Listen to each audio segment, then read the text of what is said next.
Hola, ¿qué tal? ¿Cómo están? Buen día. Hoy les traemos la introducción hacia lo que es la máquina de inducción. Antiguamente les he de manifestar que el plan de estudios de una carrera de ingeniería eléctrica contemplaba únicamente su utilización o su uso como motor. De hecho, la asignatura se llamaba o unidad de aprendizaje llamada de manera exótica hoy día, ¿no? La unidad de aprendizaje, la materia, la asignatura, se llama motores de inducción, conversión de la energía electromecánica, ¿no? Conversión de la energía, motores de inducción. Sin embargo, a raíz de su uso en la generación eólica, se tiene y se ha extendido su estudio ya más general, considerándolo pues una máquina que puede funcionar tanto como motor como generador.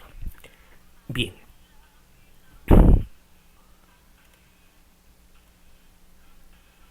esta máquina, dado que es la máquina más utilizada en todo el mundo productivo industrial, es una máquina simple. Es una máquina que su construcción y su operación es bastante simple. No por ello significa que sea fácil repararla o entenderla. Tiene su cierta complejidad. Sin embargo, como su uso es tan generalizado, pues ha caído pues en considerar su estudio un tanto poco importante. Sin embargo, pues hemos de considerar pues que consiste en un bloque no macizo, sino hecho de chapas de espiral, eh, compactado de tal forma que constituye un núcleo, se puede decir macizo, ranurado, en el cual se van devanando, ¿no? Una serie de bobinas colocadas de manera distribuida en el estator. El devanado trifásico está devanado separado por 120 grados eléctricos. Lo que implica pues que una máquina de dos polos, que eléctricamente tiene dos polos, en su versión trifásica pues se van a observar 6 grupos de bobinas esparcidas en los 360 grados de esa circunferencia. Bien, eh, eso en el común de las máquinas de inducción o asíncronas. Hemos de manifestar que el devanado de un estator de una máquina asíncrona o de inducción es muy similar al de una máquina síncrona o alternador, ¿no? Lo que cambia, lo que cambia es el elemento giratorio, el cual puede haber, como se puede observar aquí, un rotor de vanado, también con un igual número de polos que en el estator, y que al final se conecta en 3 anillos deslizantes. En el rotor se induce una fuerza electromotriz, un voltaje de velocidad, se puede considerar así, a una frecuencia determinada. Sin embargo, no hay conexión eléctrica, o sea, no se alimenta el devanado del rotor. Estas salidas lo que hacen es hacer una conexión de estos devanados al exterior, ¿no? Y al cual se le incrementa su resistencia para lograr un arranque suave, ¿no? Esas resistencias se van eliminando, ¿no? Normalmente es una resistencia eh, del tipo potenciómetro, ¿no? Conectadas en estrella, normalmente, o en delta, y esa estrella o delta va decrementándose, ¿no? De manera tal que se logre un arranque suave para motores muy muy grandes. Pero el más común, el más universal, por decirlo así, el rotor más conocido es el rotor jaula de ardilla. Normalmente para motores de 50 caballos hacia abajo, este tipo de rotor se vacía, ¿no? Se vacía en un molde, la fundición de aluminio o de cobre. Eh, Se vacía, digo, se colocan las chapas de espiral y se vacía en un molde estas barras cortocircuitadas de aluminio, ¿no? Son 2 anillos en el exterior, ¿no? Estas aletas son para ventilación. Cortocircuitan pues las barras que están aquí. Los motores de más de 50 caballos, pues por el tamaño se hacen de manera, se van soldando pues esas chapas y esas barras de la jaula de ardilla. Así es como se va devanando, ¿no? Se van colocando las bobinas, se devanan en la parte exterior, se va colocando el papel aislante y se van colocando las bobinas para posteriormente eh, conectarlas, ya sea en estrella o en delta. Y en el caso del rotor de vanado es muy similar a esto. Pudiera confundirse con una máquina serie, sin embargo, no tiene conmutador colector, ¿no? Eh, sino que son anillos deslizantes. Obviamente una máquina trifásica va a tener 3 anillos. Y estos son los rotores jaula de ardilla. Puede apreciarse la diferencia, ¿no? Fundamental. Estos son rotores jaula de ardilla también, ¿no? Se pueden observar. Hay diversos tipos de jaulas. Hay jaulas profundas, hay doble jaula, hay jaula superficial. Eso va a depender, ¿no? Para el tipo de motor.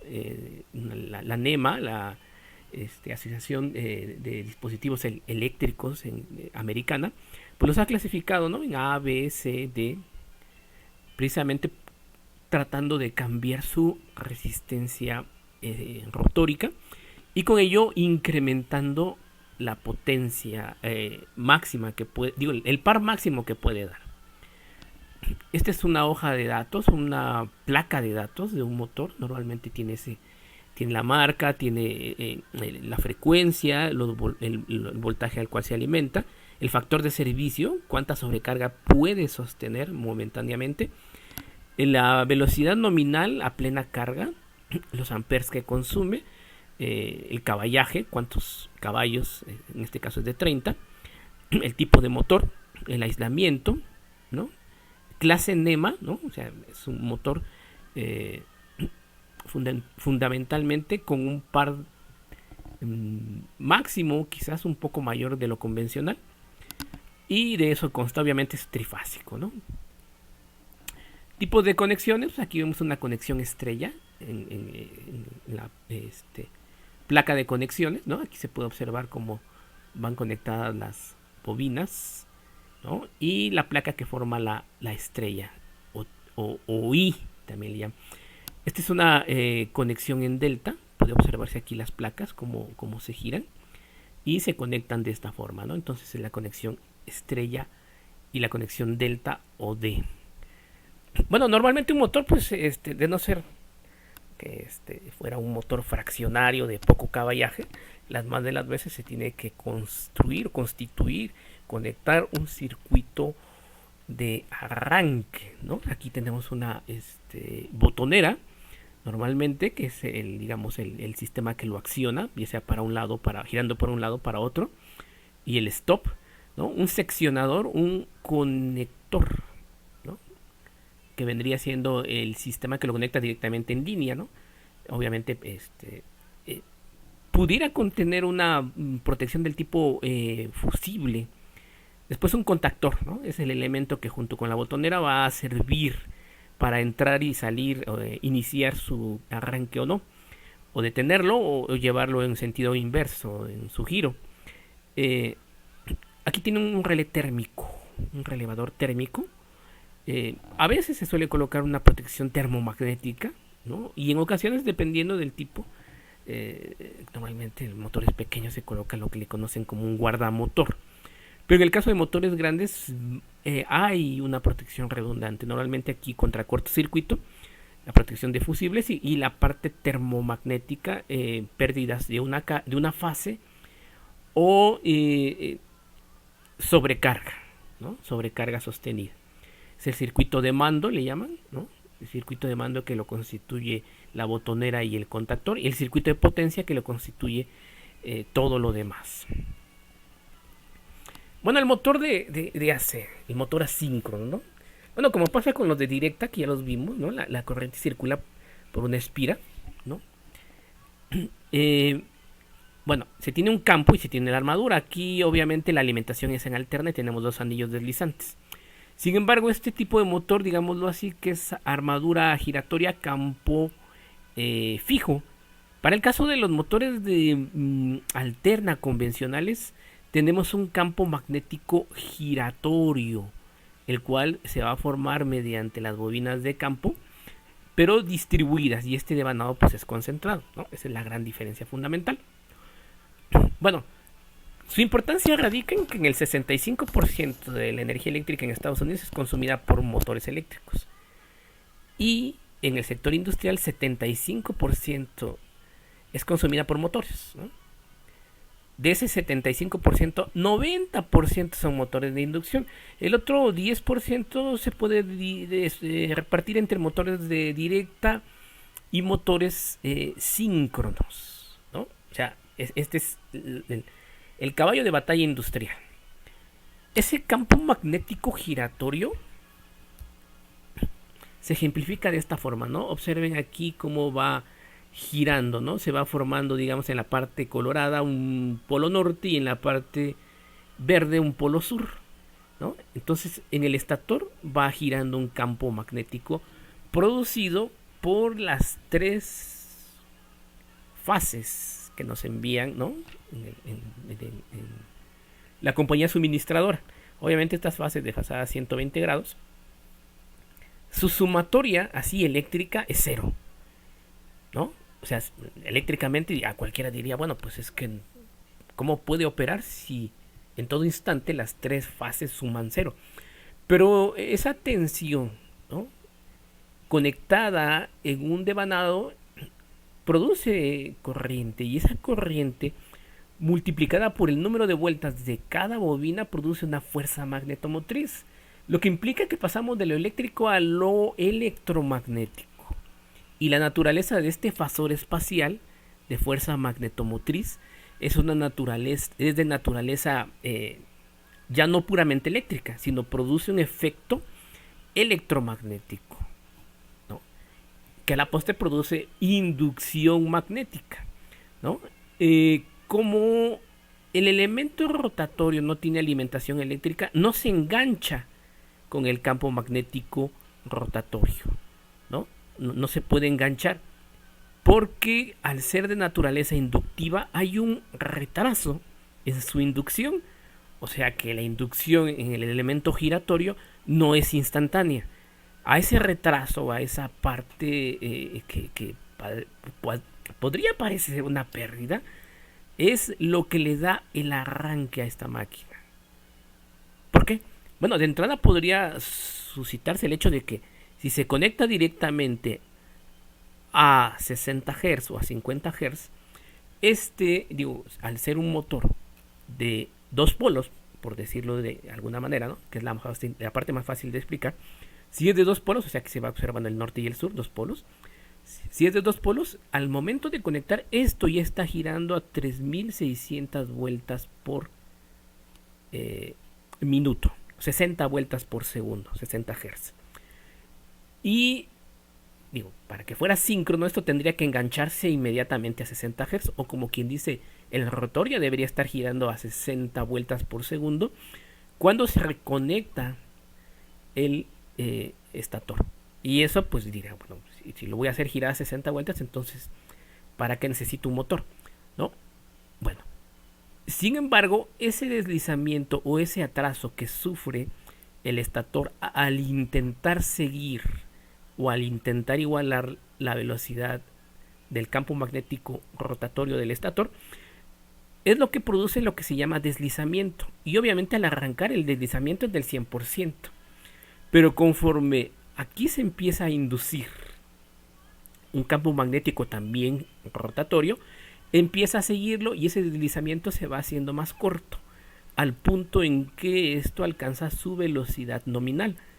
Y ojo, esa velocidad nominal va a estar por debajo de la velocidad de giro del campo magnético rotatorio. Significa que si el campo magnético rotatorio está girando a 3600 vueltas por minuto, el campo magnético que se forma en el rotor va a girar a 3510, 3500 vueltas por minuto. Y esa diferencia se le conoce como deslizamiento. Sigue siendo un deslizamiento. Obviamente ya con carga el motor va a girar a esa velocidad, 5500, 5490, 5510. Descargado va a girar a 3550 quizás, un poquito más cercano a la velocidad del campo magnético rotatorio. Bien, continuamos entonces. Bien, esas tres fases A, B y C van a formar conectadas dos campos, ¿no? Norte y sur. Y el rotor va a intentar seguirlo, ¿no? Entonces, con las corrientes trifásicas son aplicados en los bobinados, el campo magnético gira a una velocidad constante y hace que el rotor gire, ¿no? Ese es el principio de operación. Bueno, la densidad de flujo distribuida senoidalmente generada por las corrientes del estator realiza un barrido, ¿no?, en los conductores del rotor y genera esta tensión inducida, ¿no? El resultado es un conjunto de corrientes distribuidas senoidalmente en las barras cortocircuitadas del rotor. Acá. Si miramos las barras del rotor, arriba tenemos un campo magnético moviéndose respecto al rotor.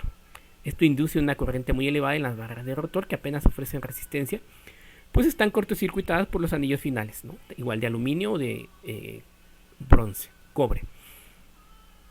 El rotor desarrolla entonces sus propios polos magnéticos, lo cual acabo de explicar, que se ven por turnos arrastrados por el campo magnético del estator. Arrastrados, jalados, ¿no? Se puede también explicar de esa manera, ¿no? Entonces lo que sucede en el rotor es esto que se ve explicado en esa flecha, ¿no? Se ve una oscilación sostenida, ¿no?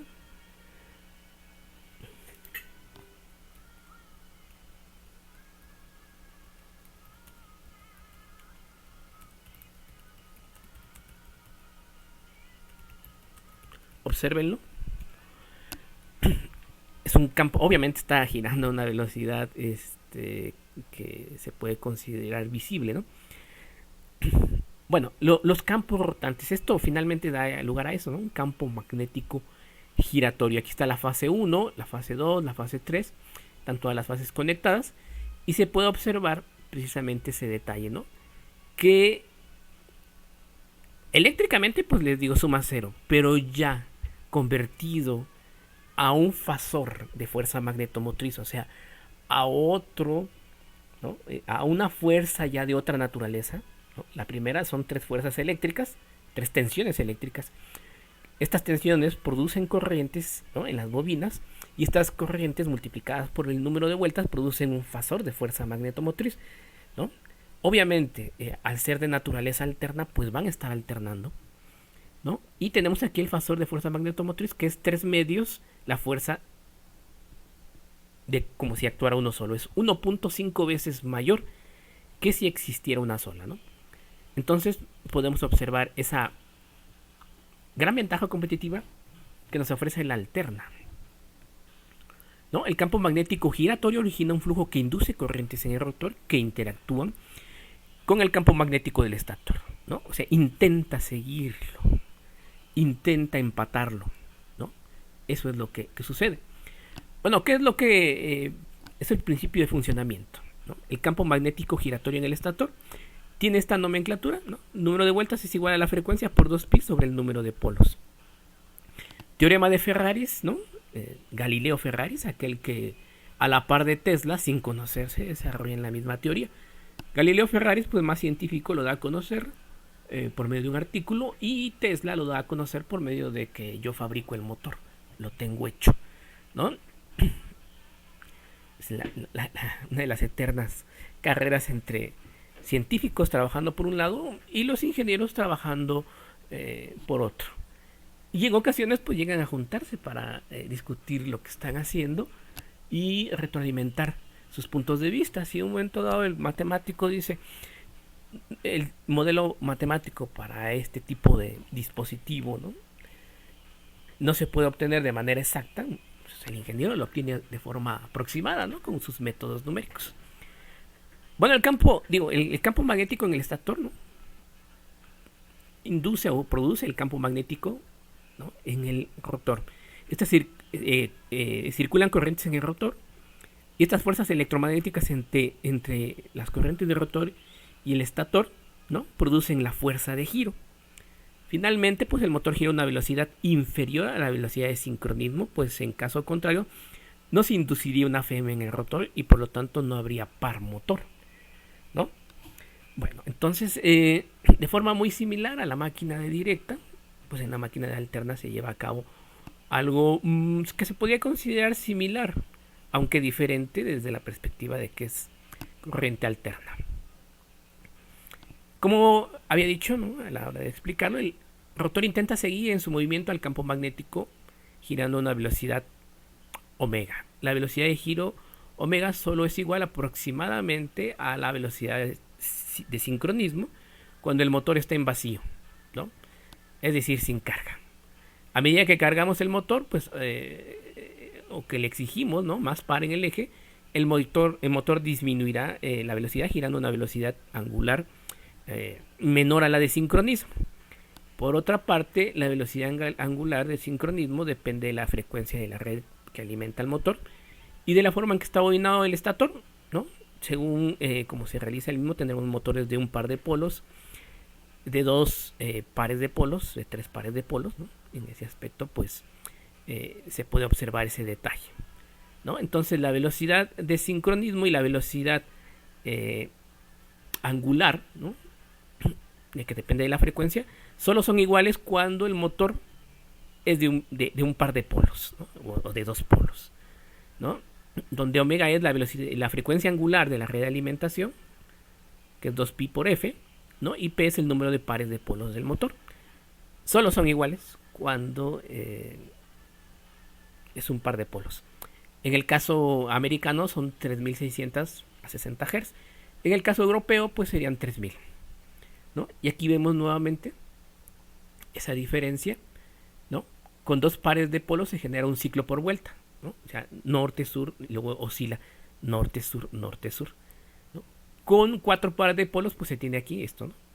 Norte-sur, norte-sur. Entonces lo que sucede aquí es que la velocidad disminuye a la mitad, pero el par aumenta. O sea, mientras más polos tengamos, el par va a aumentar, pero la velocidad va a disminuir, ¿no? A ese respecto, pues, para el caso, por ejemplo, de motor de 4 polos, la velocidad de sincronismo a 60 Hz sería 1800. En el caso europeo sería de 1500, ¿no? La mitad de 3600 en uno y la mitad de 3000 en otro, ¿no? Bien, el teorema de Ferrari nos dice eso precisamente, ¿no?, de que este campo va a oscilar, ¿no?, con una tensión trifásica desfasada a 120 grados. Y aquí vemos la colocación de las bobinas A y A', B, B' y C y C', ¿no? Entonces, como bien estas pueden formar un norte, luego un sur, y luego van a estar oscilando de forma correspondiente, ¿no? Aquí vemos el principio de operación, un ciclo completo, y la idea clave, ¿no?, de el fasor espacial de fuerza magnetomotriz o campo magnético rotatorio también le llaman, ¿no? El devanado rotorio está inmerso en un campo magnético giratorio, tiende a igualarse esa tiende a perseguirlo, tiende a seguirlo. Se puede decir también, en algunos casos nos decían, el campo magnético estatórico jala o arrastra al rotor, ¿no? La relación entre frecuencia eléctrica y velocidad de giro, ya se los explicaba un poco más anterior. Esta es otra forma de entenderlo, ¿no? La frecuencia mecánica y eléctrica. Y observamos ahí, ¿no?, el principio de funcionamiento, recapitulando, ¿no? Hay un devanado trifásico, simétrico, desfasado a 120 grados, alimentado con un sistema trifásico también desfasado a 120 grados. ¿Qué implica esto? Que hay un desfasamiento en el espacio de las bobinas y hay un desfasamiento en el tiempo en las fases, ¿no? El rotor, pues las espiras están en cortocircuito. Hay que considerar ese detalle, ¿no? Independientemente de la cantidad de barras que tenga el rotor, un rotor, ¿no?, supongamos que tenga 25, 30 barras, lo colocamos en un motor de 4 polos, en el rotor se van a igualar los 4 polos. Le colocamos en un motor de 2 polos, con la misma cantidad de barras, el mismo rotor va a tratar de formar esos 2 polos. O sea, en ese aspecto es tan benigno, ¿no?, digamos, de alguna manera, la máquina de inducción que opera de esas formas, ¿no?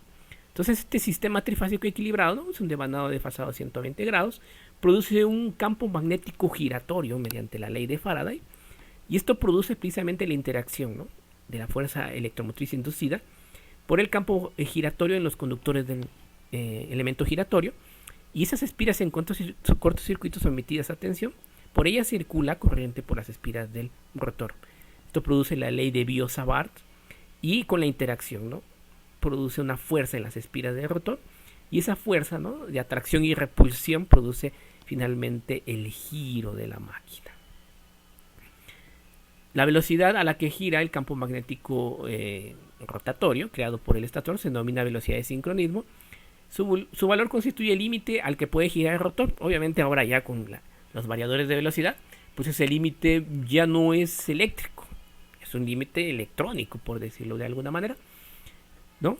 Aunque ya estudiando y observando cuando surgen los variadores de velocidad y sometiendo los motores de ese tiempo a giros mayores, pues ya se empezaron a dar cuenta que el problema es un tanto también saturación por la reactancia inductiva, también por lo que es los núcleos del estator y rotor, y también por la parte mecánica de los valeros, ¿no? El rotor del motor de inducción siempre que funciona accionando una carga gira a una velocidad inferior. Ojo, esta gran ventaja, ¿no?, hace también que el generador de inducción pueda funcionar a diferentes velocidades en los aerogeneradores y producir la misma corriente eléctrica a la misma frecuencia, ¿no? Aquí se da la nomenclatura de lo que es la diferencia entre la velocidad de giro del rotor, que puede medirse con un tacómetro, y la velocidad de giro del estator, ¿no?, que eso se puede calcular de manera eléctrica. Y a esa diferencia pues se le llama velocidad de deslizamiento. Normalmente se calcula en porcentaje, ¿no? Entonces se pone la velocidad de sincronismo menos la velocidad rotórica entre la velocidad de sincronismo y se multiplica por 100. Y se obtiene el deslizamiento en porcentaje, ¿no? Este es digamos el par de arranque del motor, par y velocidad. Normalmente, bueno, a veces ocupamos la curva al revés, ¿no? El motor arranca, es su par de inicio, se acelera, llega a su par máximo y después se encuentra con su carga en este punto, ¿no? Si se le quita la carga, puede ser que la velocidad se incremente un poco o se decremente un poco. La gran ventaja de este motor es que entre plena carga, vacío y velocidad, digámoslo así, con mucha carga encima, pues va a decrementarse muy poco, lo que significa que este motor es bastante robusto en cuanto a que cambios bruscos de carga no producen cambios bruscos de velocidad. Esa es la gran ventaja de esta máquina. Y el deslizamiento, pues la diferencia entre la velocidad de sincronismo y la velocidad de giro. Aquí tenemos detalles, ¿no?, de las velocidades de sincronismo a 50 Hz, a 60 Hz, a 100 Hz, ¿no? Por aquello de que alguien diga, bueno, quiero saber cuánto sería 100 Hz, ¿no? Hay dos tipos, ¿no? Habíamos hablado del rotor jaula de ardilla y el de rotor bobinado. El de rotor bobinado también se puede considerar que es un motor de velocidad variable, pero su velocidad no va a cambiar mucho respecto a lo que es la velocidad máxima, debajo de la de sincronismo, y el arranque, ¿no? O sea, son velocidades por debajo de la velocidad nominal, y normalmente el rotor de bobinado se ocupa para no tener que comprar complicados sistemas de voltaje, de arranque a voltaje reducido, ¿no? Entonces, digamos, es un motor con un arranque que pues es convencionalmente más fácil que tener que comprar un autotransformador o electrónica de potencia para su arranque, ¿no? Bien, esta es la forma como está constituida la jaula de ardilla. En el tiempo de Tesla, este tipo de cilindros ya se ocupaban para ejercitar a las ardillas, que eran mascotas comunes. Si este motor se hubiera descrito en otra época donde las ardillas ya no son criadas en jaulas, sino los hámsters, sería conocido como rotor jaula de hámster, ¿no? O de cuyo. Bien, entonces, bueno, acá tenemos lo que es el deslizamiento. El circuito equivalente, como pueden ver, es un circuito muy similar al del transformador, ¿no? Bueno, en el transformador aquí había una resistencia, ¿no? Pero acá únicamente se coloca la reactancia inductiva. Esto representa el espacio de aire, esto al estator y esto al rotor. Normalmente se suele colocar aquí, bueno, este R2 sobre S representa la carga, modela la carga, ¿no? Normalmente se consideran despreciables la resistencia del rotor, aunque a veces se llega a obtener ciertos valores para ello, pero normalmente se considera despreciable.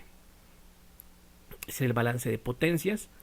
Este motor no es tan eficiente como el motor síncrono y más aún como el motor síncrono de imanes permanentes, pero a cambio es un motor que se puede reparar fácilmente. Este es otro circuito equivalente. Es un motor que no es caro, ¿no? A comparación del motor síncrono, no es caro y es bastante eficiente, bastante eficiente como para ser considerado en autos eléctricos.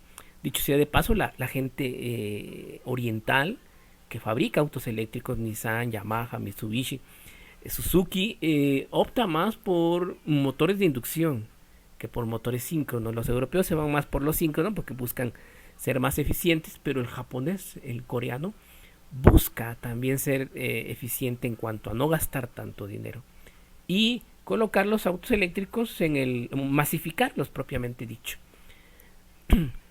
Bien, este es bueno, esto es el par en función de la velocidad. Esta es la curva par velocidad. Con ella se puede fabricar precisamente este tipo de curvas para ver su comportamiento. Bueno, está colocada al revés. Normalmente ocupamos esto. El deslizamiento va de 1 a punto 15, punto 10%, más o menos, ¿no? Y bueno, hoy día se ocupa como generador, ¿no? Los que es el generador de inducción. Esto gira a velocidad lenta, esto es de eólica. La caja multiplicadora eleva la cantidad de velocidad, se coloca un generador de inducción. Aquí dice corriente alterna de frecuencia variable, se rectifica y se vuelve corriente alterna a la frecuencia de la red, ¿no? Bueno, gracias.